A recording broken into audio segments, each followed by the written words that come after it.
Dan kalau kita bisa, itu musuh kita sudah bangsa lain. Oh, siap. Karena Baik. itu, sehingga saya harus menemui Mbah Kijo. Mbah Kijo termasuk recommended seller kalau untuk pembenih atau penjual indukan.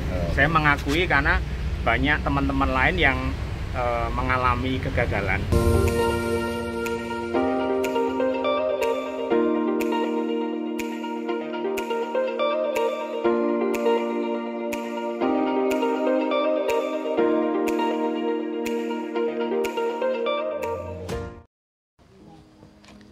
Assalamualaikum warahmatullahi wabarakatuh. Salam Lancer, salam sejahtera untuk kita semua. Kita siang ini kedatangan tamu dari Gresik ya Pak ya? Iya. Dengan Bapak Abdul Latif, Iya. beliau dari CSR, Pak. CSR Petrokimia Ya, Gresik. betul. Kita ngobrol sebentar dengan Pak Abdul Latif. Baik, Ya. Pak Abdul Latif, mohon perkenalkan dengan teman-teman Lancer. Ya. Maksud kedatangan Pak Abdul Latif ke tempatnya Mbah Kijo ini untuk apa? Silakan Pak. Terima kasih sebelumnya. Jadi kedatangan saya di sini terus terang ini berawal dari saya melihat YouTube di Alera itu. Baik. Karena sesuai dengan tugas saya Pak di Petrokimia itu di Departemen CSR-nya kaitannya dengan pemberdayaan masyarakat. Nah, begitu saya ada tayangan itu akhirnya terbetik niat saya harus menemui Mbah Kijo karena ada unsur Mbah Kijo ini benar-benar cocok untuk tipe pemberdayaan masyarakat. Di mana Mbah Kijo ini punya prinsip petani kita itu harus mandiri. Maju, mandiri, kemudian dan kita bisa. Dan kalau kita bisa, itu musuh kita sudah bangsa lain. Oh, siap. Karena Baik. itu sehingga saya harus menemui Mbah Kijo. Nah, akhirnya saya cari-cari Pak, sekalipun hanya putar-putar gitu, akhirnya ketemu di sini. Ya. Jadi ini semuanya kaitannya dengan Alera. Oh, Jelas baik. gitu. Terima kasih Pak Iya. Abdul Latif. Iya. Jadi Bapak lihat di YouTube, terus datang kemari untuk menemui beliau. Betul. Itu untuk apa nantinya Pak setelah ini? Ini ilmu akan dari Mbah Kijo ini akan saya sebarkan pada seluruh masyarakat se-Indonesia. Masya Allah, luar biasa. Ini CSR Petrokimia Iya, Gresik ya betul. Pak ya? Dalam artian semua petani baik peternak, kemudian ada yang menanam padi, menanam tumbuh-tumbuhan, horti, akan saya beri masukan kalau mereka tertarik dengan ikan gabus, Kan gabus ya. akan kita berikan ilmu yang dari Mbah Kijo ini Baik, di baik. lapangannya nanti. Baik, Lancer, luar biasa. Ini Pak Abdul Latif dari Petrokimia Gresik. Iya. Ingin juga menimba ilmu dengan Mbah Kijo. Ya. Setelah itu akan memberikan Kita sebarkan kepada binaan-binaan Petrokimia Gresik ya Betul. Pak ya. Iya. Baik, Lancer, konten kita berikutnya nanti akan kita upload konten-konten dari Lensa Alera untuk pemilihan indukan dan pemijahan. Nah, tepat sekali datangnya Pak Abdul Latif kemari untuk menimba ilmu dengan Mbah Kijo. Namun juga nanti teman-teman Lancer kalau jauh-jauh dari pelosok Indonesia juga bisa melihat konten YouTube kita berikutnya. Oke, terima kasih Pak Abdul Latif Ya, sudah berbagi sama-sama, dengan betul. kita. Ya. Oke, Di pojokan sini Mbah, ini kelihatannya ada semacam telur Mbah.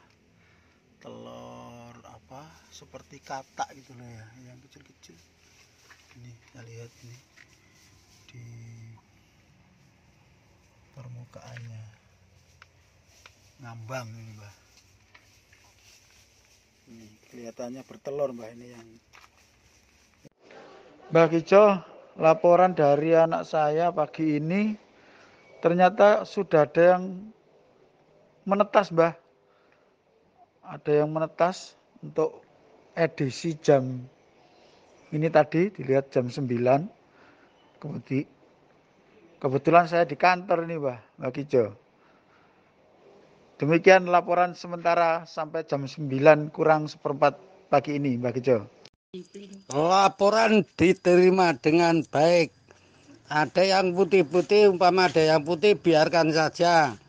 Karena dia tidak menetas, tapi dia nanti nggak busuk, nggak mempengaruhi pada burayaknya. Sekian, terima kasih. baik, kali ini kita mencoba bertamu ke rumah Mas Gilda. Beliau salah satu membudidaya tapi di rumah dengan lahan yang sedikit terbatas ya Mas ya. Ukuran kira-kira 2x10 mungkin ada ini. Jadi di atas rumah tidak dibuat kolam-kolam dari terpal, dari plastik apa ini Mas? Musa tambak, namanya musa tambak. Plastik musa tambak ya. Jadi bisa dibuat kolam untuk pemijahan maupun pembesaran. Nah, bisa ceritakan sedikit Mas Gilda, awalnya berkenalan dengan gabus terus dibudidayakan di rumah. Oke, jadi saya punya newbie pemula. Jadi setelah lebaran itu ya kan covid saya memang work from home, nggak ketemu banyak orang, cuma butuh makan terus. Oh siap. Untuk makan terus saya lihat ini kan pandemi covid itu isu kesehatan. Nah, salah satunya selain protokol kesehatan ya imun ditingkatkan. Nah, saya melihat ikan gabus itu bagus untuk imun kita. Nah, untuk recovery sel yang rusak dan paling cocok lah untuk imun itu. Terus saya coba lihat-lihat di internet gitu ya. Terus saya mulai dengan beli yang sudah agak besar. Sudah agak bisa. Saya beli yang bibit sudah bisa. Saya beli ikan tangkapan hama kolam ikan mas, gurami ya. Saya beli 14 ekor. Saya coba jodoh-jodohkan sendiri gitu ya. Panduannya sekali lagi YouTube gitu. Saya coba gitu, ternyata bisa. Nah, bisanya sebenarnya bukan karena bisa, karena memang alamnya mengharuskan dia bertelur. Jadi ikan gabus itu ternyata kalau musim hujan datang itu mereka beramai-ramai bertelur. Ya, jadi saya mencari jodoh gitu loh. Nah, jadi saya menjodohkan ya karena alamnya sesuai ya. Itu mereka bertelur otomatis. Nah, mereka bertelur otomatis. Saya senang. Cuma sebenarnya saat itu tuh tidak cocok untuk pembesaran. Karena bulan 7 sampai 9 itu musim dingin banget. Itu banyak ikan yang mati. Cuma saya waktu itu sudah main indukan. Nah, kalau indukan dia pas banyak-banyaknya memijah. Jadi musim nikahan lah gitu ya. Banyak, terus saya besarkan. Saya belajar aquaculture tidak punya makna. Kutu air raksasa. Bisa ternyata. Nah, karena bisa, saya ikan gabus saya cepat gede. Nah, sekarang yang memijah itu sudah jadi itu. Sekarang mungkin ke 57. Nah, saya yang beli agak besar-besar seukuran 15 sekarang jadi ini. Lah, karena lahan saya sempit, saya nyari indukan. Lah, indukan saya mulai nonton di ada berapa?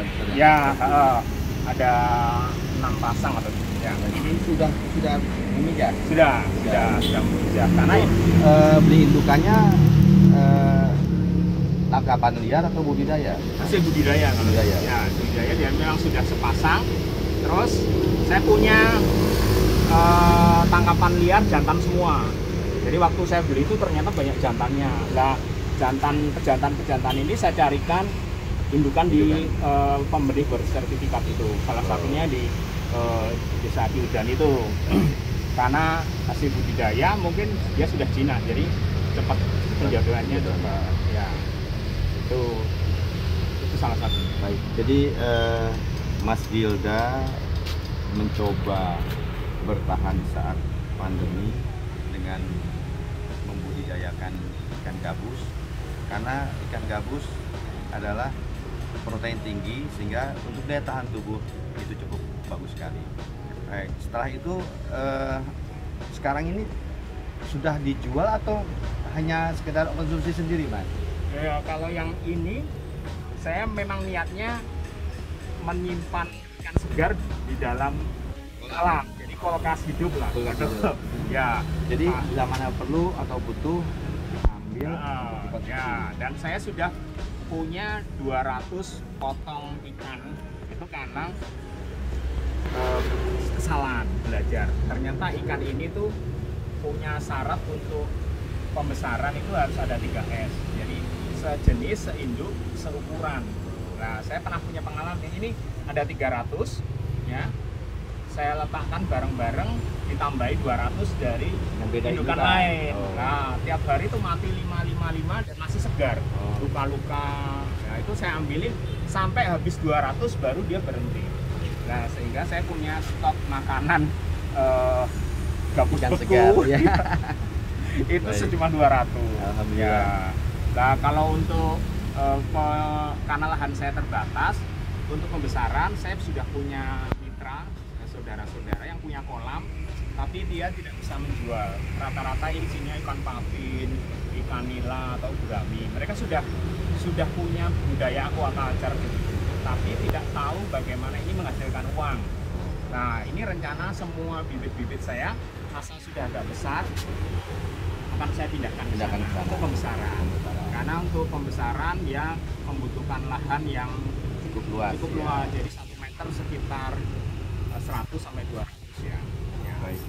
Baik Lancer, luar biasa Mas Gilda mencoba bertahan awalnya, sekarang mencoba berbagi untuk memberikan benih-benihnya kepada orang-orang sekitarnya untuk dibesarkan. Nah, ikuti cara-cara atau apa yang dilakukan Mas Gilda untuk tetap bertahan saat pandemi ini dengan membudidaya gabus. Lahan tidak terlalu luas, tapi bisa dilakukan. Nah, ngomong-ngomong Mas Gilda, ini yang tadi indukan itu dibeli dari Mbah Kijo? Ya. Oh gitu. Ya. Baik, luar biasa. Satu lagi dari Mbah Kijo bahwa beliau membeli indukan ke Mbah Kijo, sekarang sudah bisa bertelur dan sudah bisa menghasilkan. Ini bertelur yang pertama atau yang kedua? Yang pertama. Yang pertama. Jadi Mbah Kijo termasuk recommended seller kalau untuk pembenih atau penjual indukan. Saya mengakui karena banyak teman-teman lain yang mengalami kegagalan ya. Pemula mencoba salah tempat ya, sehingga tidak mendapatkan apa yang seharusnya dia bayar. Nah, di Mbah Kijo saya mendapatkan ikan yang bagus, indukan yang sudah benar-benar matang gonat. Jadi saya itu sebenarnya tinggal memindahkan di tempat saya, garansi 10 hari bertelur. Dan benar 10 hari bertelur. Luar biasa. Dan ini tidak cuma satu indukan, 3 indukan. Yang satu dibawa teman di Sleman itu. Yeah. Jadi waktu itu kita bersama, pemula semua. Saya ambil 1, teman saya ambil 2. Ini bersamaan. Tiga-tiganya bertelur di waktu 10 hari. Artinya ini bisa dibikin SOP lah. Jadi kalau sudah matang gonat, mereka bisa memprediksi berapa hari lagi, asal syarat-syarat terpenuhi, mama kolam dibersihkan, terus dikasih makan daging, terus habis itu dikasih enceng gondok atau media untuk menempelkan telur, pasti akan bertelur. Apalagi ini musim penghujan, musimnya ikan bertelur ternyata. Baik, Lancer, luar biasa. Jadi beliau ini mendapatkan tempat atau orang yang tepat untuk memberikan indukan, karena indukan itu sangat penting untuk kedepannya. Kalau indukannya tidak tepat, malah yang ada mati atau tidak bertelur. Dengan tangan dinginnya Mbah Kijo memberikan indukan yang memang matang gonat dan memberikan garansi pendampingan sampai dengan bertelur.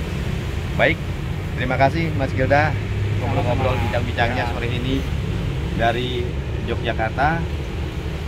Kami dari Lensa Alera mengucapkan terima kasih. Ingat untuk subscribe, like, and share Lensa Alera. Oke, terima kasih. Wassalamualaikum warahmatullahi wabarakatuh.